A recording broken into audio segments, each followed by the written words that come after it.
ಇದು ಡಿಸೆಂಬರ್ 3ನೇ ತಾರೀಕು 1992ರಲ್ಲಿ ಈ ಒಂದು ವಿಶ್ವ ವಿಕಲಚೇತನ ದಿನಾಚರಣೆಯನ್ನು ವಿಶ್ವಸಂಸ್ಥೆ ಆಯೋಜನೆ ಮಾಡುತ್ತೆ. ವಿಶ್ವಾದ್ಯಂತ ಆ ದಿನ ವಿಶ್ವ ವಿಕಲಚೇತನ ದಿನ ಆಚರಣೆ ಮಾಡಬೇಕಂತ. ಕಾರಣ ಏನಂದ್ರೆ ವಿಕಲಚೇತನರು ಎದುರಿಸ್ತಕ್ಕಂಥ ಸಮಸ್ಯೆಗಳ ಬಗ್ಗೆ ಸಮಾಜಕ್ಕೆ ಮುಗಿಸ್ಬೇಕು. ವಿಕಲಚೇತನರು ಕೂಡ ಎಲ್ಲರಂತೆ ಎಲ್ಲರಿಗೂ ಸಮಾನರು ಅನ್ನೋದನ್ನ ಸಮಾಜಕ್ಕೆ ವಿಶ್ವಕ್ಕೆ ತೋರಿಸಬೇಕೆಂಬ ಉದ್ದೇಶದಿಂದ ಆ ಒಂದು ದಿನಾಚರಣೆಯನ್ನು ಹಮ್ಮಿಕೊಂಡಿದ್ದಾರೆ.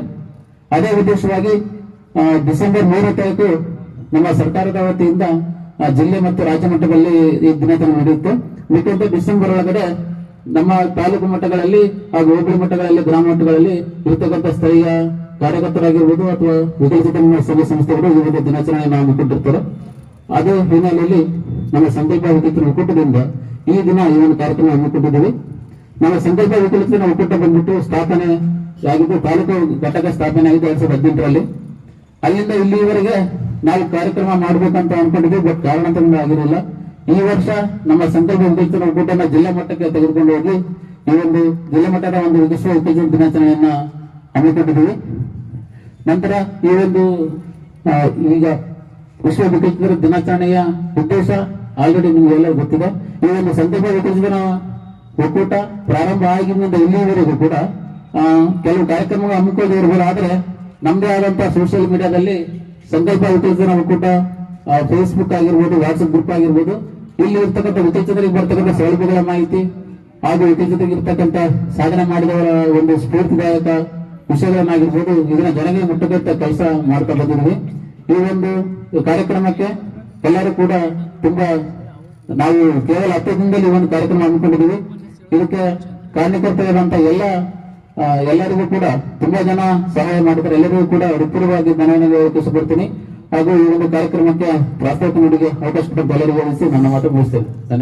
ನುಡಿಯುತ್ತದೆ, ಎರಡು ಕಣ್ಣುಗಳಿದ್ದು ಕೂಡನಾಗಿರುವುದಕ್ಕಿಂತ, ಎರಡು ಕಾಲುಗಳಿದ್ದು ಕುಂಟನಾಗಿರುವುದಕ್ಕಿಂತ, ಎರಡು ಕೈಗಳಿದ್ದು ಕೈಗಳು ಇಲ್ಲದೆ ಇರುವಂತೆ ನಟಿಸುವುದಕ್ಕಿಂತ ಕುರುಡನಾಗಿ ಕುಂಟನಾಗಿ ಜೀವನವನ್ನ ಮಾಡುವುದೇ ಲೇಸು ಅಂತ ಹೇಳ್ತದೆ.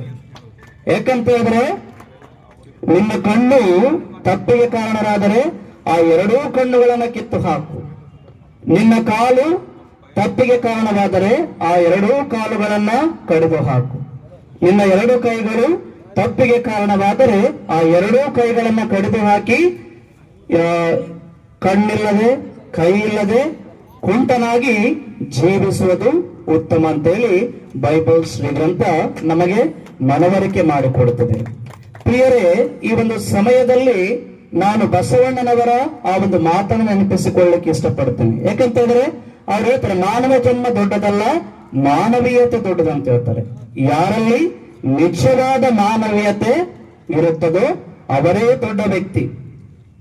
ಈ ಒಂದು ಸಂದರ್ಭದಲ್ಲಿ ನಾನು ಈ ಮಾತನ್ನ ಏಕೆ ಹೇಳ್ತಿದ್ದೇನೆ ಅಂತ ಹೇಳಿದ್ರೆ, ನಮ್ಮ ಈ ಸಮಾಜದಲ್ಲಿ ಎಲ್ಲವೂ ಇದ್ದು ಎಲ್ಲವೂ ಸರಿ ಇದ್ದು ಈ ಒಂದು ಮಾನವೀಯತನ್ನ ಮರೆತು ನಡೆಯುವಂತಹ ಜನರೇ ಅನೇಕರು. ಹಾಗಾಗಿ ನೀವೆಲ್ಲರೂ ಇಂತಹ ಅಂಗವೈಕಲ್ಯಗಳನ್ನ ಹೊಂದಿರುವುದು ನನಗೇನು ಆಶ್ಚರ್ಯ ತರ್ತಾ ಇಲ್ಲ. ಯಾಕಂತ ಹೇಳಿದ್ರೆ ನೀವೇ ಶ್ರೇಷ್ಠರಂತ ಹೇಳಿ ನಾನು ಇಲ್ಲಿ ಹೇಳಲಿಕ್ಕೆ ಬಯಸ್ತೇನೆ. ಕಾರಣ ನಿಮ್ಮಲ್ಲಿ ಇರುವಂತಹ ಆ ಒಂದು ಮಾನವೀಯತೆ ಇಂದು ನಮ್ಮೆಲ್ಲರಲ್ಲಿಯೂ ಬರಬೇಕಾಗಿದೆ. ನಿಮ್ಮಲ್ಲಿ ಇರುವಂತಹ ಆ ಒಂದು ಧಾರಾಳ ಗುಣ ಇಂದು ನಮ್ಮಲ್ಲಿಯೂ ಬರಬೇಕಾಗಿದೆ. ನಿಮ್ಮಲ್ಲಿ ಇರುವಂತಹ ಆ ಒಂದು ಹೃದಯವಂತಿಕೆ ಇಂದು ನಮ್ಮೆಲ್ಲರಲ್ಲಿಯೂ ಅದು ಬರಬೇಕಾಗಿದೆ. ಹಾಗಾಗಿ ಪ್ರಿಯರೇ, ನಮಗೆ ದೇವರು ಇದು ಕೊಟ್ಟಿಲ್ಲ ಅದು ಕೊಟ್ಟಿಲ್ಲ ಅಂತೇಳಿ ಗೊಣಗಾಡುವುದು ಬೇಡ. ಯಾಕಂತ ಹೇಳಿದ್ರೆ ನೀವು ಎಲ್ಲರಿಗಿಂತ ಎಷ್ಟೋ ಶ್ರೇಷ್ಠ ವ್ಯಕ್ತಿಗಳಾಗಿ ಬಾಳ್ತಾ ಇದ್ದೀರಿ. ಅದಕ್ಕಾಗಿ ನಾವು ದೇವರಿಗೆ ವಂದನೆಯನ್ನು ಸಲ್ಲಿಸಬೇಕು ಮತ್ತು ಪ್ರತಿದಿನವೂ ನಾವು ದೇವರನ್ನ ನೆನೆಯುತ್ತಾ ಇರಬೇಕು. ಈ ಒಂದು ಪ್ರಪಂಚದಲ್ಲಿ ನಾವು ಯಾವ ಕಡೆ ಕಣ್ಣಾಯಿಸಿದ್ರು ಸಹ ಅತ್ಯಂತ ಶ್ರೇಷ್ಠವಾದಂತಹ ಸಾಧನೆ ಮಾಡಿರುವವರು ಏನು ಇಲ್ಲದೆ ಇರುವಂತವರು. ಅದನ್ನು ನಾವು ಮನಸ್ಸಿನಲ್ಲಿಟ್ಟುಕೊಳ್ಳಬೇಕು. ಅವರನ್ನು ನಾವು ಸ್ಫೂರ್ತಿಯಾಗಿ ತೆಗೆದುಕೊಳ್ಳಬೇಕು. ಅವರನ್ನು ನಾವು ನಮ್ಮ ಜೀವನಕ್ಕೆ ಭರವಸೆಯನ್ನಾಗಿಟ್ಟುಕೊಂಡು ಜೀವನವನ್ನ ನಡೆಸಿದಾಗ ಸಹ ನಾವು ಸಹ ನಮಗೂ ಏನೂ ಇಲ್ಲ, ಎಲ್ಲವೂ ಇದೆ ಎನ್ನುವಂತಹ ಆ ಒಂದು ಭರವಸೆಯಿಂದ ಜೀವನವನ್ನ ನಡೆಸಲಿಕ್ಕೆ ಸಾಧ್ಯವಾಗುತ್ತದೆ. ಹಾಗಾಗಿ ಪ್ರಿಯರೇ, ಇಂತಹ ನಿಮ್ಮಂತಹ ಅನೇಕ ಜನರಿಗಾಗಿ ಇಂದು ನಮ್ಮ ಕ್ರೈಸ್ತ ಸಂಸ್ಥೆಗಳು ಅನೇಕ ಸಂಸ್ಥೆಗಳನ್ನು ನಡೆಸ್ತಾ ಇವೆ, ಅನೇಕರಿಗೆ ದಾರಿದೀಪಗಳಾಗಿವೆ. ಅಂತವರಿಗೆ ಇಂದು ಬಾಳನ್ನ ಕೊಡುತ್ತಾ ಅವರಿಗೆ ಒಂದು ದಾರಿದೀಪವಾಗಿ ಇಂದು ನಮ್ಮ ಸಂಸ್ಥೆಗಳು ಮುನ್ನಡೆಯುತ್ತಾ ಇವೆ. ಹಾಗಾಗಿ ಪ್ರಿಯರೇ, ನಿಮಗೆ ಯಾವುದೇ ಕಷ್ಟವಿರಲಿ, ನೋವಿರಲಿ, ಏನಾದರೂ ಅತ್ಯವಶ್ಯಕವಾಗಿ ಇದೆ ಅಂತೇಳಿ ಅನಿಸಿದಾಗ ಮಾನ್ವಿಯಲ್ಲಿರುವಂತಹ ಸೇಂಟ್ ಮೇರೀಸ್ ಚರ್ಚ್ ಅಲ್ಲಿ ಬಂದು ನಿಮ್ಮ ಆ ಒಂದು ಕೋರಿಕೆಯನ್ನ ನಮ್ಮ ಹತ್ರ ಹೇಳಿದರೆ ನಮಗಾಗುವಂತಹ ಆ ಒಂದು ಸಹಾಯವನ್ನ ನಾನು ನಿಮಗೋಸ್ಕರ ಮಾಡ್ತೇನೆ ಅಂತ ಹೇಳಿ ಭರವಸೆ ನೀಡುತ್ತಾ ನನ್ನ ಮಾತುಗಳನ್ನು ಮುಗಿಸ್ತೇನೆ. ಧನ್ಯವಾದಗಳು. ಬಹಳ ಹೆಮ್ಮೆ ಮತ್ತು ಸಂತೋಷ ಪಡ್ತಕ್ಕಂಥ ವಿಚಾರ. ನಿಮ್ಮ ಏನಂದ್ರೆ ನಾವು ಜೀವನದಲ್ಲಿ ಮುಂದೆ ಸಾಗಬೇಕು, ಗುರಿ ಮುಟ್ಟಬೇಕಂತೇಳಿ ಏನು ಛಲ ಇಟ್ಕೊಂಡಿದ್ದೀರಿ. ಖಂಡಿತವಾಗಿ ಇವತ್ತು ವಿಕಲಚೇತನರಂದ್ರೆ ನೀವು ದೇವರ ಮಕ್ಕಳು. ದೇವರು ನಿಮ್ಮ ಏನಪ್ಪ ಅಂದ್ರೆ ನೀವೇನೋ ವಿಕಲಚೇತನರಾಗಿ ಹುಟ್ಟಿವಪ್ಪ ನಾವು ಏನಪ್ಪ ಅಂದ್ರೆ ಒಂದು ಏನೋ ಸಮಾಜದಲ್ಲಿ ನಾವು ನಮ್ಮನ್ನು ಕಡೆಗಣಿಸ್ತಾರಂತ ಏನು ಇಟ್ಕೋಬೇಡ್ರಿ.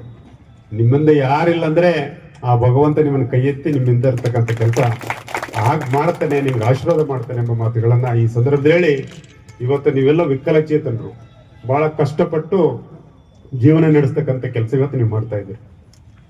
ಇವತ್ತ ನಾನು 5 ವರ್ಷ ಶಾಸಕನಾಗಿದ್ದೆ. ಬೋಸರಾಜ್ ಅವರು 10 ವರ್ಷ ಶಾಸಕರಾಗಿದ್ರು. ಅಂಪೈಸೋಕವರು, ಬೆಳ್ತಿಗೆ ಅಂಪೈಸೋಕರು 15 ವರ್ಷ ಶಾಸಕರಾಗಿದ್ರು. ಇಂದ ಬ್ಯಾವಡ್ ಬಸನಗೌಡರು, ಗಂಗಾಧರ ನಾಯಕರು ಅವರೆಲ್ಲ ಇದ್ರು, ಅಂಬಣ್ಣ ನಾಯಕರು ಅವರೆಲ್ಲ. ಆದ್ರೆ ಅವ್ರ ಬಗ್ಗೆ ಹೇಳೋದಿಲ್ಲ. ಬೋಸರಾಜ್ ಅವರು ಈಗಿದ್ದಾರೆ, ಅಂಪೈಸೋಕರ್ ಇದ್ದಾರೆ. ನಮ್ದು ಇಷ್ಟು ಪೀರಿಯಡ್ ಹೇಳ್ತೀವಿ, ಇವಷ್ಟು 30 ವರ್ಷ ಆಯ್ತು. ಬೋಸರಾಜ್ ಅವರು 10 ವರ್ಷ, ಅಂಪೈಸೋಕರ್ 15 ವರ್ಷ, ನಾನು 5 ವರ್ಷ. ಇವತ್ತು ನಾವು ಶಾಸಕರಾದ್ಮೇಲೆ ವಿಶೇಷವಾಗಿ ವಿಕಲಚೇತನರಿಗೆ ಸರ್ಕಾರದಿಂದ ಸಿಗ್ತಕ್ಕಂಥ ಸೌಲಭ್ಯಗಳನ್ನು ನಿಮ್ಗೆ ತಲುಪಿಸ್ತಕ್ಕಂಥ ಕೆಲಸ ನಾವು ಮಾಡ್ಬೇಕಾಗ್ತದೆ. ಇವತ್ತು ಸುಮಾರು 30 ವರ್ಷದಿಂದ ನಾವು ಶಾಸಕರಾಗಿ ಏನೇನು ಕೆಲಸ ಕಾರ್ಯಗಳನ್ನು ಮಾಡಬೇಕು ಅದನ್ನ ಪ್ರಮಾಣಪೂರ್ವಕವಾಗಿ ಮಾಡಿದ್ರೆ ಖಂಡಿತವಾಗಿ ನಿಮ್ಗೆ ಶಕ್ತಿ ತುಂಬತಕ್ಕಂಥ, ಧೈರ್ಯ ತುಂಬತಕ್ಕಂಥ ಕೆಲಸ ಆಗ್ತದೆ ಎಂಬ ಮಾತುಗಳನ್ನ ಈ ಸಂದರ್ಭದಲ್ಲಿ ಹೇಳಿ, ಯಾರೇ ಜನಪ್ರತಿನಿಧಿಗಳಲ್ಲಿ ಯಾವುದೇ ಪಕ್ಷದವರು ಇರಲಿ, ನಾವು ಮಾನವೀಯತೆ ದೃಷ್ಟಿಯಿಂದ ನಾವೆಲ್ಲ ಮನುಷ್ಯರು. ಮಾನವೀಯ ಮೌಲ್ಯಗಳೇನಿದ್ದಾವೆ, ಪ್ರೀತಿ, ವಿಶ್ವಾಸ, ಸ್ನೇಹ. ಮನುಷ್ಯರ ನಡುವೆ ಪ್ರೀತಿ ಏರ್ಪಡಬೇಕು, ವಿಶ್ವಾಸ ಏರ್ಪಡಬೇಕು, ಸ್ನೇಹ ಏರ್ಪಡಬೇಕು. ಆಗ ಮಾತ್ರ ಒಂದು ಒಳ್ಳೆ ಸಮಾಜ ನಿರ್ಮಾಣ ಆಗ್ಲಿಕ್ಕೆ ಸಾಧ್ಯ ಆಗ್ತದ. ಆ ನಿಟ್ಟಿನಲ್ಲಿ ನಾವೆಲ್ಲ ಜನಪ್ರತಿನಿಧಿಗಳು ನಿಮ್ಮ ಬಗ್ಗೆ ಅದರಲ್ಲಿ ವಿಶೇಷವಾಗಿ ವಿಕಲಚೇತನ ಬಗ್ಗೆ ವಿಶೇಷವಾದ ಕಾಳಜಿಯನ್ನು ವಹಿಸ್ತಕ್ಕಂಥ ಕೆಲಸ ನಾವೆಲ್ಲರೂ ಸೇರಿ ಮಾಡಬೇಕಾಗ್ತದೆ ಎಂಬ ಮಾತುಗಳನ್ನು ಈ ಸಂದರ್ಭದಲ್ಲಿ ಹೇಳಿ, ನಮ್ಮ ಶೂ ಚಲ್ಮಲ್ ಅವರು ನಿನ್ನೆ ನಮ್ಮ ದೇಸಾಯಿ ಅವ್ರಿಗೆ ಹೇಳಿದೆ, ನಾನು ದೇಸಾಯಿ ದೋತ್ರಬಂಡಿ ಅವರಿಗೆ, ಏನಪ್ಪಾ ನಿಮ್ಮ ಮುಖಂಡರು ಏನ್ ಹೇಳ್ತಾರಂದ್ರೆ, ನಮ್ಮ ಮುಖಂಡರೆಲ್ಲ ಸ್ವಲ್ಪ ಸಣ್ಣ ಪುಟ್ಟ ಸಹಾಯ ಮಾಡ್ತಾ ಇರ್ತಾರೆ ಅಂತ ಹೇಳಿದ್ರು. ನಾವು ಅಧಿಕಾರದಾಗಿದ್ದಾಗ ನಮ್ಮ ಶಿವ ಚಲ್ಮಲಗೂ ಕೇಳಪ್ಪ ಏನ್ ಸಹಾಯ, ನಾನು ಏನಾದ್ರು ವೈಯಕ್ತಿಕ ನನ್ನ ಸಲ ಕಷ್ಟಪಟ್ಟಿದ್ದಪ್ಪ, ಏನಾದ್ರೂ ಸಹಾಯ ತಗೋ ಅಂತ ಹೇಳಿದೆ. ಆದ್ರೆ ನಮ್ಮ ಶಿವ ಚಲ್ಮಲು ತನ್ನ ಸಲುವಾಗಿ ಸಹಾಯ ತಗೋಲಿಲ್ಲ. ತಮ್ಮ ಸಮಾಜದ ಸಲುವಾಗಿ 5 ಲಕ್ಷ ರೂಪಾಯಿಗಳನ್ನ ಇವತ್ತು ಶಾಸಕರ ಅನುದಾನದಲ್ಲಿ ಮಂಜೂರು ಮಾಡಿಸಿ ಅವರ ಸಮಾಜಕ್ಕೆ ಒಂದು ಕಲ್ಯಾಣ ಮಂಟಪ ನಿರ್ಮಿಸ್ತಕ್ಕಂಥ ಕೆಲಸ ಮಾಡಿ, ಇವತ್ತು ಸಮಾಜ ಬರೀ ಅವ್ರ ಸಮಾಜ ಒಂದಲ್ಲ, ಎಲ್ಲ ಸಮಾಜದವರು ಕಡಿಮೆ ವೆಚ್ಚದಲ್ಲಿ ಇವತ್ತು ಕಲ್ಯಾಣ ಮಂಟಪ ನಿರ್ಮಾಣ ಆಗಿದೆ. ಚೌಡೇಶ್ವರ ಕಲ್ಯಾಣ ಮಂಟಪದಲ್ಲಿ ಅದೇ ಒಂದೇ ಇತ್ತು ಕೆಳಗಡೆ, ಅದರಲ್ಲೇ ಪರ್ದ ಕಟ್ಟಿಕೊಂಡು ಆ ಕಡೆ ಫಂಕ್ಷನ್ ಮಾಡ್ತಿದ್ರು, ಈ ಕಡೆ ಊಟ ಮಾಡ್ತಿದ್ರು. ಇವತ್ತು ಶಿವ ಚಲ್ಮಲ ವಿಶೇಷವಾದ ಕಾಳಜಿ ವಹಿಸಿ ನಮ್ಮ ಕಡೆಯಿಂದ ಶಾಸಕರ ಅನುದಾನದಿಂದ 5 ಲಕ್ಷ ರೂಪಾಯಿಗಳನ್ನು ಕೊಡಿಸಿ ಇವತ್ತು ಮೇಲೆ ಕಲ್ಯಾಣ ಮಂಟಪ ಕಡಿಸಿ ಮೇಲೆ ಫಂಕ್ಷನ್ ಮಾಡಿದ್ರೆ ಕೆಳಗಡೆ ಊಟದ ವ್ಯವಸ್ಥೆ ಆಗ್ಲಿಕ್ಕೆ ಸಹಾಯ ಸಹಕಾರ ಮಾಡ್ತಕ್ಕಂಥ ಕೆಲಸ ಮಾಡಿದ್ದಾನೆ. ಬರೀ ಒಂದು ಸಮಾಜ ಅಲ್ಲ, ಎಲ್ಲ ಸಮಾಜದವರು, ಅದರಲ್ಲಿ ವಿಶೇಷವಾಗಿ ಕಡುಬಡವರು ಅವರಿಗೆ ಅಲ್ಲಿ ಏನಪ್ಪಾ ಅಂದ್ರೆ ಒಂದು ಒಳ್ಳೆ ಸೌಕರ್ಯ ಸಿಗ್ತಕ್ಕಂಥ ಕೆಲಸ ಇವತ್ತು ಮಾಡಿದ್ದಾನೆ ಎಂಬ ಮಾತುಗಳನ್ನ ಬಹಳ ಹೆಮ್ಮೆಯಿಂದ, ಸಂತೋಷದಿಂದ ಹೇಳಕ್ಕೆ ಇಷ್ಟಪಡ್ತೀನಿ. ನಿನ್ನೆ ನಮ್ಮ ದೇಸಾಯಿ ದೋತ್ರಬಂಡಿಯವರು ಮತ್ತೆ ಶಿವ ಚಲ್ಮಲ್ ಅವರು ಬಂದಾಗ ನಾನು ಒಂದು ಮಾತು ಹೇಳಿದೆ, ಏನಪ್ಪ ನೀವು ಫಂಕ್ಷನ್ ಮಾಡ್ತಿರಲ್ಲ, ಫಂಕ್ಷನ್ ಮಾಡುವಾಗ ನೀವು ಯಾರಿಗೆ ಕಡಿಮೆ ಇಲ್ಲ, ನೀವೇನ್ ಮಾಡ್ಬೇಕಪ್ಪ ಅಂದ್ರೆ ಎಲ್ಲರೂ ಮಾಡ್ತಾರಲ್ಲ, ಒಬ್ಬರು ಯಾರು ದೊಡ್ಡವರು ಎಲ್ಲ ಮಾಡ್ತಾರ, ನೀವು ಸಹ ಹೆಲ್ತ್ ಕ್ಯಾಂಪ್ ಮಾಡ್ರಿ, ಇವತ್ತ ಐ ಕ್ಯಾಂಪ್ ಮಾಡ್ರಿ. ಇವತ್ತು ಅದನ್ನ ಮಾಡೋದ್ರ ಮೂಲಕ ಸಮಾಜಕ್ಕೆ ಒಂದು ಒಳ್ಳೆ ಸಂದೇಶ ಹೋಗ್ತದೆ. ಏನಪ್ಪಾ ಅಂಗವಿಕಲರು ಸಹ ಅವರಿಗೆ ಸಹ ಒಂದು ಒಳ್ಳೆ ಹೃದಯದಿಂದ, ಒಳ್ಳೆ ಮನಸ್ಸಿನಿಂದ ಇವತ್ತು ಸಮಾಜ ಸೇವೆ ಸಲ್ಲಿಸ್ಬೇಕಂತೇಳಿ ಅವರೇನು ಮುಂದೆ ಹೋಗ್ತಾ ಇದ್ದಾರೆ. ಇವತ್ತು ಇದು ಏನು ನೀವು ಮಾಡ್ತಿರಲ್ಲ, ಇದು ಎಲ್ಲ ಪಕ್ಷದವರಿಗೆ ಎಲ್ಲ ಪಕ್ಷದವರು, JDS ಪಕ್ಷ ಇರ್ಬೋದು, ಕಾಂಗ್ರೆಸ್ ಪಕ್ಷ ಇರ್ಬೋದು, BJP ಪಕ್ಷ ಇರ್ಬೋದು. ಇವತ್ತು ಎಲ್ಲ ಸಂಘಟನೆಗಳಿಗೆ ದಾರಿದೀಪ ಆಗ್ತದೆ. ಅವ್ರಿಗೆ ಸಹ ಹೌದಲ್ಲಪ್ಪ, ಒಬ್ಬ ಅಂಗವಿಕಲರು ಸಮಾಜದವರು, ಸಂಘಟನೆಯವರು ಇವತ್ತು ಐ ಕ್ಯಾಂಪ್, ಹೆಲ್ತ್ ಕ್ಯಾಂಪ್ ಮಾಡ್ತಾರಂದ್ರೆ ನಾವೇನ್ ಕಡಿಮೆ ಇದ್ದೀವಿ, ನಾವು ಸಮಾಜಕ್ಕೆ ಏನಾದ್ರೂ ಸೇವೆ ಸಲ್ಲಿಸಬೇಕೆಂಬುದು ಭಾವನೆ ಬರ್ತದೆ. ನಿಮ್ಲಿಂದನೇ ಸ್ಟಾರ್ಟ್ ಅದು ಪ್ರಾರಂಭ ಆಗ್ಲಿ. ಎಲ್ಲರಿಗೂ ಏನಪ್ಪ ಅಂದ್ರೆ ಎಲ್ಲ ಪಕ್ಷದವರು, ಎಲ್ಲ ಸಂಘಟನೆಯವರು ಎದ್ದು ಕುಂತ್ರ ಅಂದ್ರೆ ಖಂಡಿತವಾಗಿ ಸಮಾಜಕ್ಕೆ ಒಳ್ಳೆ ಸಂದೇಶ ಹೋಗ್ತದೆ, ಒಳ್ಳೆ ಸೇವೆ ಸಲ್ಲಿಸಲಿಕ್ಕೆ ಅವರು ಸಹ ಮುಂಚೂಣಿಗೆ ಬರ್ತಾರೆ ಎಂಬ ಮಾತುಗಳನ್ನ ಈ ಸಂದರ್ಭದಲ್ಲಿ ಇವತ್ತೇನು ವಿಶ್ವ ವಿಕಲಚೇತನ ದಿನಾಚರಣೆ ಮತ್ತೊಮ್ಮೆ ತಮಗೆ ನನ್ನನ್ನು ಕರೆಸಿ ಗೌರವಿಸಿದ್ದಕ್ಕಾಗಿ ತಾಲೂಕು ಮತ್ತು ಜಿಲ್ಲಾ ಎಲ್ಲ ಅಧ್ಯಕ್ಷರಿಗೆ, ಉಪಾಧ್ಯಕ್ಷರಿಗೆ, ವಿಶೇಷವಾಗಿ ನಮ್ಮ ದೇಸಾಯಿ ದೋತ್ರಬಂಡಿ ಅವರಿಗೆ, ಶಿವಕುಮಾರ್ ಚಲ್ಮಲ್ ಅವರಿಗೆ, ಸಾವಿತ್ರಮ್ಮ ಅವರಿಗೆ, ಎಲ್ಲ ಪದಾಧಿಕಾರಿಗಳು, ನಿನ್ನೆ ಹೆಸರು ನಮ್ಮ ತಾಯಿ ಲಕ್ಷ್ಮೀ ದೇವರಿಗೆ, ಎಲ್ಲರಿಗೆ ಪದಾಧಿಕಾರಿಗಳಿಗೆ ತಮ್ಮೆಲ್ಲರಿಗೆ ಹೃದಯಪೂರ್ವಕ ವಂದನೆಗಳನ್ನು ಸಲ್ಲಿಸಿ ನಾನು ಮಾತುಗಳು ಮುಗಿಸ್ತೀನಿ. ಜೈ ಜೈ ಕರ್ನಾಟಕ. ಅಲ್ಹಮ್ದುಲಿಲ್ಲಾಹಿ ರಬ್ಬಿಲ್ ಆಲಮೀನ್ ವಸ್ಸಲಾತು ವಸ್ಸಲಾಮು ಅಲಾ ರಸೂಲಿಹಿಲ್ ಕರೀಮ್ وعلى آله وصحبه أجمعين أما بعد إن الله وملائكته يصلون على النبي يا أيها الذين آمنوا صلوا عليه وسلموا تسليما اللهم صل على سيدنا محمد وعلى آل سيدنا محمد وبارك وسلم صلاة والسلام عليك سيدي يا حبيبي يا رسول الله صلى الله تعالى عليه وسلم. ವಿಶ್ವ विकलचेतनर दिनाचरण आज के इस मुबारक मौके पर ज़ेर सरपरस्ती के हिस्से से आने वाले आली जनाब कलमर स्वामी जी और साथ ही साथ और एक ज़ेर सरपरस्ती के हिस्से से आने वाले मजहबे ईसाई के चर्च फादर जी और शहर मानवी के माजी MLA आली जनाब राजा वेंकटप्पा नायक दौरे साहब, आज के इस मुबारक महफिल के मौके पर आज की इस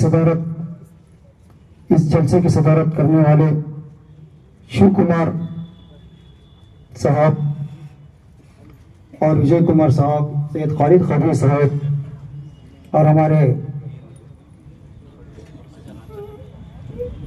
छोटे भाई राजा रामचंद्र नायक साहब दौरे और इस मंच पर तशरीफ फरमा सभी मेरे भाइयों और मेरे बहनों और प्रेस रिपोर्टर मासूम बच्चे, अस्सलाम वालेकुम व रहमतुल्लाहि व बरकातहू।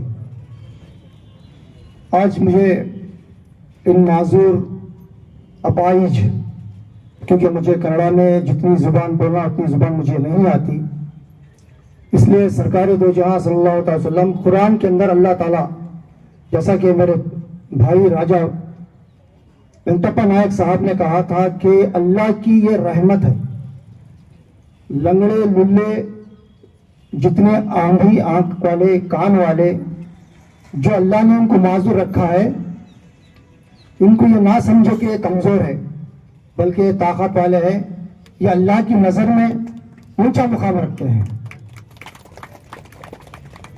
और परवादी मोहम्मद सल्लल्लाहु अलैहि वसल्लम उन्होंने कहा, जहां जिस मुकाम पर अपाहिज लोग या माजूर लोग को देखो तो मस्जिद के अंदर इनके लिए एक अलग मुकाम पैदा करो, उनको ऊंचे मुकाम पर बिठाया करो। क्यों? ताकि ये अल्लाह की रहमत है। इसीलिए जहां कहीं भी हम लोग माजूर हजरात को देखते हैं, अपाहिज हजरात को देखते हैं, जिनके पैर से माजूर है, जिन्होंने हाथों से माजूर है, जिन्होंने आंखों से माजूर है, उन हजरात को देखकर ನಮ್ಮ ಫರ್ವಾದಿ ಮೊಹಮ್ಮದ್ ಸಲ್ಲಲ್ಲಾಹು ತಆಲಾ ವಸಲ್ಲಂ ಯಾವಾಗ ಅಂಗವಿಕಲರಿಗೆ ನೋಡ್ತಿದ್ರು ಸರ್, ಎದ್ದು ನಿಂತಿದ್ರು ಅವರು, ಎದ್ದು ನಿಂತು ಕೆಲಸ ಬರು ಮಾಡಿ ಕೊಡ್ತಿದ್ರು ಅವ್ರಿಗೆ. ಯಾಕಂದ್ರೆ ಅವರು ದೇವರ ಕಣ್ಣಿಂದ ಅವ್ರಿಗೆ ದೇವರನ್ನು ಶಕ್ತಿ ಕೊಟ್ಟಿದ್ದಾನೆ, ಆ ಶಕ್ತಿ ಸಲುವಾಗಿ ಅವ್ರಿಗೆ ನಿಂತು ಕೆಲಸ ಅವರು ವೆಲ್ಕಮ್ ಮಾಡ್ಕೊಡ್ತಿದ್ರು. ನಮ್ಮ ಪರವಾಗಿ ನಮ್ಮ ಧರ್ಮದ ಒಂದು ವಿದ್ಯಾಭ್ಯಾಸ ಇದೆ ಸರ್. ಏಕೆಂದ್ರೆ ಅಂಗವಿಕಲರಿಗೆ ಎಷ್ಟು ನಿಮ್ಮ ಕೈಲಿ ಆಗುತ್ತದೆ ಅಷ್ಟು ಮರ್ಯಾದೆ ಕೊಡಿ. ಯಾಕಂದ್ರೆ ದೇವರ ಕಣ್ಣಿಂದ ಅವ್ರಿಗೆ ಒಂದು एक नेमत दिया है अल्लाह ताला ने उनको। इसलिए माजूर लोगों की हम हिफाजत करना, माजूरों की हम इज्जत करना, इसलिए हम लोग, हमारे बुजुर्गों ने, हमारे परवादी मोहम्मद सल्लल्लाहु अलैहि वसल्लम ने हमको ये पैगाम दिया है, हमको ये सिखाया है, जहां कहीं भी माजूर लोग देखो तो उनकी बढ़ चढ़ कर तुम हिस्सा लो और उनकी खिदमत करो, उनकी हिफाजत करो। ये हमें मजहब इस्लाम ने हमको इसकी तालीमात दी है। मैं आज इस मौके पर बड़ी खुशी के साथ इन तमाम लोगों के लिए, इन माजूर लोगों के लिए एक शेर कहता हूँ, जिंदगी जिंदा दिली का नाम है, मुर्दा दिली क्या खाक जिया करते हैं। हाँ, आज ये लोग हाथ पैर से माजूर, आंख से माजूर रहकर भी ये जब प्रोग्राम कर रहे हैं तो हमारे लिए शर्म की बात है, हमारे लिए शर्म की बात है। आज अल्लाह से दुआ करता हूँ, अल्लाह ताला इनको इस दुनिया में और आखिरत की जिंदगी में बेहतर से बेहतर इनकी जिंदगी में नेक तौफीक अता फरमाए और इसका नॉर्मल बदल अता करे। दुनिया में यहाँ इससे पैरों से माजूर तो किया था और अल्लाह ताला क़यामत में इनको पैरों से माजूर, आंखों से माजूर, हाथों से माजूर नहीं करेगा। इसका बदला वहां क़यामत में दूंगा, जरूर दूंगा। तो हमारे चर्च के फादर जी ने बड़ी अच्छी बात कही, हाथ पैर रखकर भी बाज लोग माजूर अपाहिज होते हैं। अकल से इंसान क्या है, अपाहिज नहीं होना चाहिए, अपने अखलाक से अपाहिज नहीं होना चाहिए, अपने किरदार से इंसान अपाहिज नहीं होना चाहिए। हाथों से पैरों से अगर अपाहिज हुआ कोई मतलब नहीं है, कोई बात नहीं है, ये अल्लाह की नेमत है। आदमी अपने अखलाक से, अपने किरदार से, अपने आमाल से आदमी अपाहिज नहीं होना चाहिए। और जहां कहीं भी अपाहिज लोग अगर आपको नजर आए तो उनकी खिदमत करो। हो सके जैसा कि चर्च फादर जी ने कहा, जब भी जो भी जरूरत पड़ी अपाहिज हजरात के लिए आप चर्च को आइए, हम इसके लिए जो बेहतर दे सकते देंगे। इसी तरह हम भी अपने मुस्लिम धर्म की तरफ से हमारे अंगन किनारे भाइयों के लिए जो भी जरूरत पड़ी, हम भी हमारे पास, हमारे अपनी हैसियत के हिसाब से अल्लाह ने हमको जो मुकद्दर किया है उस हिसाब से इनकी हम भी हिफाजत करेंगे। इतना कहते हुए मुझे यहाँ पर बुलाकर बात करने का जो मौका दिया गया है उन सभी हजरात का और एक मरतबा शुक्रिया अदा करते हुए अल्लाह ताला से दुआ करता हूँ, अल्लाह ताला हम सबको इसी तरह अमन और अमान के साथ जिंदगी गुजर बसर करने की तौफीक अता फरमाए। आमीन या रब्बल आलमीन। वमा अलैना इल्लल बलागुल मुबीन। अस्सलामु अलैकुम व रहमतुल्लाहि व बरकातुहू। ಒಂದ್ಸಲ ಹಿಂಗೊಂದು ಘಟನೆ ನಡೀತದೆ. ಒಬ್ಬ ಕಣ್ಣಿಲ್ಲಾರ್ದಂತಹ ವ್ಯಕ್ತಿ ಗುಡಿಗೆ ಹೋಗ್ತಾನೆ. ಗುಡಿಗೆ ಹೋಗಿ ನಮಸ್ಕಾರವನ್ನ ಮಾಡ್ತಿರ್ಬೇಕಾದ್ರೆ, ದೇವರನ್ನ ನೋಡಿ ನಮಸ್ಕಾರ ಮಾಡ್ತಿರ್ಬೇಕಾದ್ರೆ ಅಥವಾ ದೇವ್ರ ಕಡೆ ಮುಖ ಮಾಡಿ ನಮಸ್ಕಾರ ಮಾಡ್ತಿರ್ಬೇಕಾದ್ರೆ ಅಲ್ಲಿರುವಂತಹವರು ಇವನನ್ನ ನೋಡಿ ನಗ್ತಾರೆ.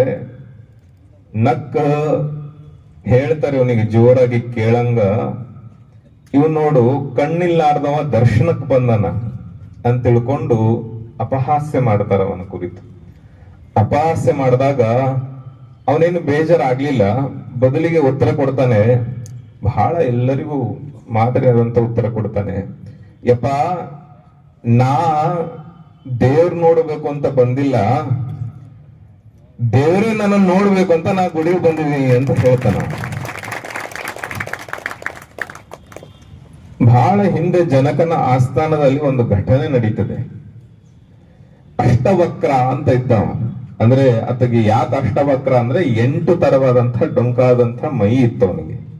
ಹೀಗಾಗಿ ಅಷ್ಟಾವಕ್ರ ಅಂತ ದೊಡ್ಡ ಪಂಡಿತ. ಯಾವ ಮಹಾತ್ಮರಿಗೂ ಕೂಡ ಶತ್ರುಗಳಿದ್ದಿಲ್ಲ ಹೇಳಿ, ಎಲ್ಲರಿಗಿದ್ರು. ಹಂಗ ಅಷ್ಟಾವಕ್ರಿಗೂ ಕೂಡ ಇದ್ರು ಅಲ್ಲಿರುವ ಆಸ್ಥಾನದ ಪಂಡಿತರು. ಇವನ ಜ್ಞಾನ ನೋಡಿಕೊಂಡು ಅವ್ರಿಗೆಲ್ಲ ಈರ್ಷ್ಯೆ ಹುಟ್ಕೊಂಡಿತ್ತು. ಒಂದು ದಿವಸ ಏನೋ ಒಂದು ಸಭೆ ನಡೆದಿತ್ತು, ತುಂಬಿದ ಸಭೆ. ಎಲ್ಲ ರಾಜ್ಯಗಳಿಂದ ಪಂಡಿತರು ಬಂದಿದ್ರು, ಪಾಮರರು ಬಂದಿದ್ರು. ಇಡೀ ಸಭೆ ಜನಕನ ಆಸ್ಥಾನದ ತುಂಬಾ ಅಷ್ಟು ಜನ ಯಾವತ್ತೂ ನೋಡಿರ್ಲಿಲ್ಲ, ಅಷ್ಟು ಜನ ಕುತ್ಕೊಂಡಿದ್ರು. ಕುತ್ಕೊಂಡಾಗ ಸ್ವಲ್ಪ ಬರೋದು ಮೈ ಡೊಂಕಲ್ಲ, ಹಿಂಗಾಗಿ ನಡ್ಕೊಂಡು ಬರೋದು ಸ್ವಲ್ಪ ತಡವಾಗ್ತದೆ. ಅಷ್ಟವಕ್ರ ಬರ್ಬೇಕಾದ್ರೆ ಎಡಿ ಬಿದ್ದು ಬಿಡ್ತಾನೆ ಹೊಸ್ಲಿಗೆ. ಬಿದ್ದ ತಕ್ಷಣ ಅಲ್ಲಿರುವಂತ ಪಂಡಿತರು ಈರ್ಷೆ ಮಾಡ್ತಿದ್ರಲ್ಲ ಇದನ್ನ ನೋಡಿ, ಅವರು ಇವನ್ ನೋಡಿ ನಕ್ ಬಿಡ್ತಾರೆ, ಜೋರಾಗಿ ನಗ್ತಾರೆ. ಎಲ್ಲ ಅವರು ನಕ್ಕಿದ ಸಲುವಾಗಿ ಅವನು ಬಿದ್ದದಕ್ಕೆ ಒಂದ್ 4-5 ಜನ ಪಂಡಿತರು ನಕ್ಕಿದ್ದಕ್ಕೆ ಇಡೀ ಸಭೆನೇ ನಗ್ಲಿಕ್ಕೆ ಶುರು ಮಾಡ್ಬಿಡುತ್ತೆ. ಸಭೆ ನಗ್ಲಿಕ್ಕೆ ಶುರು ಮಾಡ್ತದ. ಅಲ್ಲಿರುವಂತಹ ಮುಖ್ಯ ಸ್ಥಾನದಲ್ಲಿರುವಂತಹ ರಾಜನು ಕೂಡ ನಗ್ಲಿಕ್ಕೆ ಶುರು ಮಾಡ್ಬಿಡ್ತಾನೆ. ಎಷ್ಟು ಜೋರಾಗಿರ್ತದೆ ನಗು ಅಂತಂದ್ರೆ ಮೇಲಿನ ಠಾವಣಿನೇ ಕಿತ್ಕೊಂಡು ಹೋಗಬೇಕು, ಅಷ್ಟು ಜೋರಾದಂತ ನಗು ಅಲ್ಲಿತ್ತು. ಅದನ್ನ ಮೀರಿಸಿ ನಗ್ತಾನೆ ಅಷ್ಟಾವಕ್ರ. ಅದನ್ನ ಮೀರಿಸಿ ನಗ್ತಾನೆ ಅಷ್ಟಾವಕ್ರ. ಜನಕನಿಗೆ ಅಸಹ್ಯ ಆಗ್ತದೆ. ಏ ಅಷ್ಟಾವಕ್ರ, ಯಾಕೆ ನಗ್ತಿದೆಯೋ ಸುಮ್ನೆ? ಮಹಾಪ್ರಭುಗಳೇ, ನೀವು ಯಾವ ಕಾರಣಕ್ಕೆ ನಗ್ತಿದ್ದೀರೋ ನಾನು ಅದೇ ಕಾರಣಕ್ಕೆ ನಗ್ತಿದ್ದೀನಿ. ವ್ಯತ್ಯಾಸ ಇಷ್ಟೇ, ನೀವು ನನ್ನ ವಕ್ರವಾದ ಮೈ ನೋಡಿ ನಗ್ತಾ ಇದ್ದೀರಿ, ನಾನು ನಿಮ್ಮೆಲ್ಲರ ವಕ್ರವಾದ ಮನಸ್ಸುಗಳನ್ನ ನೋಡಿ ನಗ್ತಾ ಇದ್ದೀನಿ ಅಂತ ಹೇಳಿದೆ. ಜಗತ್ತಿನಲ್ಲಿ ಬಹಳ ಸುಂದರವಾದಂತಹ ಬದುಕನ್ನ ಪ್ರತಿಯೊಬ್ಬರಿಗೂ ಕಟ್ಟಿಕೊಳ್ಳುವಂತಹ, ಅದನ್ನ ಬದುಕುವಂತಹ, ಜೀವಿಸುವಂತಹ ಹಕ್ಕು ದೇವರು ಎಲ್ಲರಿಗೂ ಕರುಣಿಸಿದ್ದಾನೆ. ಆದ್ರೆ ನಮ್ಮ ಮನಸ್ಥಿತಿ ಆ ತರ ಗಟ್ಟಿಗೊಳ್ಬೇಕು. ಅರುಣಿಮ ಸಿನ್ಹಾ ಅಂತ ನಿಮ್ಮೆಲ್ಲರಿಗೂ ಗೊತ್ತಿರಬೇಕು. ರೈಲಿನ ಅಪಘಾತದಲ್ಲಿ ಕಾಲನ್ನ ಕಳ್ಕೊಂಡವಳವಳು. ಕಾಲನ್ನ ಕಳ್ಕೊಂಡು ಅಲ್ಲಿ ಮೂರ್ಛೆ ಬಿದ್ದಿರ್ತಾಳೆ, ದವಾಖಾನೆಗೆ ಸೇರಿಸ್ತಾರೆ, ಎತ್ತಿರ್ತಾರೆ, ಕಾಲು ಹೋಗಿರ್ತದ. ಎಚ್ಚರ ಬಂದಾಗ ಅಯ್ಯೋ ನನ್ನ ಕಾಲಿಲ್ಲ ಅಂತ ಶಾಕ್ ಆಗ್ತದೆ ಆಕಿಗೆ. ಶಾಕ್ ಆಗ್ತದೆ. ಶಾಕ್ ಆದಾಗ ಅವಾಗ ಮನಸ್ಸಿನಾಗ ಅನ್ಕೊಂತಾಳೆ, ತೃಪ್ತಿ ಪಟ್ಕೊಂತಾಳ, ಅಂಥ ದೊಡ್ಡ ದುರಂತದಲ್ಲಿ ಭಗವಂತ ನನ್ನ ಕಾಲು ತಗೊಂಡ ವಿನಃ ನನ್ನ ಜೀವ ತಗೊಳ್ಳಿಲ್ಲ. ಹಿಂಗಾಗಿ ನನಗೇನೋ ಮಾಡೋದಕ್ಕ ಬಿಟ್ಟಾನ ಇಲ್ಲ ಅಂತ ತಿಳ್ಕೊಂಡು ಅರುಣಿಮ ಸಿನ್ಹಾ ಜಗತ್ತಿನ ಎಷ್ಟು ಎತ್ತರ ಪರ್ವತಗಳಿದ್ದಾವೋ ಕೃತಕ ಕಾಲಕೊಂಡು ಎಲ್ಲಾ ಪರ್ವತಗಳನ್ನು ಹತ್ತಿ ಮುಗಿಸಿದ್ಲು. ನಮಗೆರಡು ಕಾಲದವ, 2 ಕೈ ಅದಾವ, 2 ಕಣ್ಣದವ, ಕಿವಿಯದ, ಮೂಗದ, ಬಾಯದ ಎಲ್ಲ ಇರತಲ್ಲಿ ಇದ್ರು ಕೂಡ ಊರು ದಾಟಕ್ ಆಗ್ತಿಲ್ಲ, ಮಲ್ಕಾರ್ಜುನ ಗುಡ್ಡ ಏರಕ್ ಆಗ್ತಿಲ್ಲ. ಆದ್ರೆ ಆ ಎಮ್ಮ ಮೌಂಟ್ ಎವರೆಸ್ಟ್ ನ ಹತ್ತಿ ಮುಗಿಸಿದ್ಲು. ತಾಕತ್ತು ಬೇಕಲ್ಲ, ಮನಸ್ಸಿನ ತಾಕತ್ತು ಬೇಕು. ಆ ತಾಕತ್ತು ನಮ್ಮೆಲ್ಲರಿಗೂ ಚಲೋ ಇರೋರಕ್ಕಿಂತ ಹೆಚ್ಚು ನಿಮ್ಮೆಲ್ಲರಲ್ಲದ. ಯಾಕ ಉದಾಹರಣೆ ಇಷ್ಟೇ, ಒಲಿಂಪಿಕ್ಸ್ಗಿಂತ ಪ್ಯಾರಾ ಒಲಿಂಪಿಕ್ಸ್ಗೆ ಜಾಸ್ತಿನೇ ಈ ದೇಶದ ಮಕ್ಕಳು ಜಾಸ್ತಿ ಪದಕಗಳನ್ನು ತಂದಿದ್ದಾರೆ. ಇದೇ ಒಂದು ದೊಡ್ಡ ನಿದರ್ಶನ. ನೀವು ಯಾವಾಗಲೂ 5 ವರ್ಷಕ್ಕೊಮ್ಮೆ 6 ವರ್ಷಕ್ಕೊಮ್ಮೆ ಒಲಿಂಪಿಕ್ಸ್ ನಡೀತದಲ್ಲ, ಆ ಒಲಿಂಪಿಕ್ಸ್ ಆಗ ನೋಡ್ರಿ, ಒಲಿಂಪಿಕ್ಸ್ ಅಲ್ಲಿ ಮತ್ತು ಒಲಿಂಪಿಕ್ಸ್ ಎರಡನ್ನ ಹೋಲಿಸಿ ಯಾರು ಜಾಸ್ತಿ ಮೆಡಲ್ ತಂದಿರ್ತಾರೆ? ಪ್ಯಾರಾ ಒಲಿಂಪಿಕ್ಸ್ ಅಲ್ಲೇ ಜಾಸ್ತಿ ಮೆಡಲ್ಗಳನ್ನು ತಂದಿರ್ತಾರೆ. ಹಿಂಗಾಗಿ ನಿಮ್ಮ ಸಾಧನೆ ಬಹಳ ದೊಡ್ಡದು. ಆ ಒಂದು ಹುಮ್ಮಸ್ಸು ಯಾವಾಗ್ಲೂ ಕೂಡ, ಹಾಗಾಗಿ ನಿಮ್ಮ ಹುಮ್ಮಸ್ಸು ಯಾವಾಗ್ಲೂ ಬೀಳದಂತೆ ನೋಡ್ಕೋರಿ. ಫೀನಿಕ್ಸ್ ಅಂತ ಒಂದು ಪಕ್ಷಿ ಇದೆ, ನಿಮ್ಮೆಲ್ಲರಿಗೂ ಗೊತ್ತಿದೆ ಅಂತ ಅನಿಸ್ತದೆ ನಂಗೆ. ಅದು ಸುಟ್ಟು ಭಸ್ಮವಾದ್ರೂ ಕೂಡ ಮತ್ತೆ ಅದರಿಂದ ಹುಟ್ಟುತ್ತದಂತೆ. ಹಂಗ ಸೋಲುಗಳಿಗೂ ಕೂಡ ನಮ್ಮನ್ನ ಪದೇ ಪದೇ ಪರೀಕ್ಷೆ ಮಾಡ್ಲಿಕ್ಕೆ ಬಂದಾಗ ಆ ಪರೀಕ್ಷೆಗೆ ಅಲ್ಲಿಗೆ ಫುಲ್ ಸ್ಟಾಪ್ ಅಂತ ಅನ್ಕೊಳ್ಳಾರ್ದನೆ ಮತ್ತೆ ಫೀನಿಕ್ಸ್ ಗತ ನೀವು ನಿಮ್ಮನ್ನ ನೀವು ಎಬ್ಬಿಸಿಕೊಂಡು ಏನಾದ್ರೂ ಗೆಲುವು ಕಡೆ, ಸಾಧನೆ ಕಡೆ ಸಾಧಕರಾಗ್ಲಿ ಅನ್ನುವಂತಹ ಒಂದು ಸಂದೇಶವನ್ನ ತಮ್ಮೆಲ್ಲರಿಗೂ ಹೇಳ್ತಾ, ಜೊತೆಗೆ ಇನ್ನೊಂದು ನಮ್ಮ ಫಾದರ್ ಜಿಯವರು ಹೇಳಿದ್ರು, ಮತ್ತೆ ನಮ್ಮ ಮಾಜಿ ಶಾಸಕರು ಹೇಳಿದ್ರು, ನಮ್ಮ ಮುಸ್ಲಿಂ ಧರ್ಮಗುರುಗಳು ಹೇಳಿದ್ರು. ನಿಮ್ಮೆಲ್ಲರಿಗೂ ಗೊತ್ತಿದೆ, ಮಠ ಅಂತಂದ್ರೆ ಅದು ಸಮಾಜಕ್ಕೋಸ್ಕರ.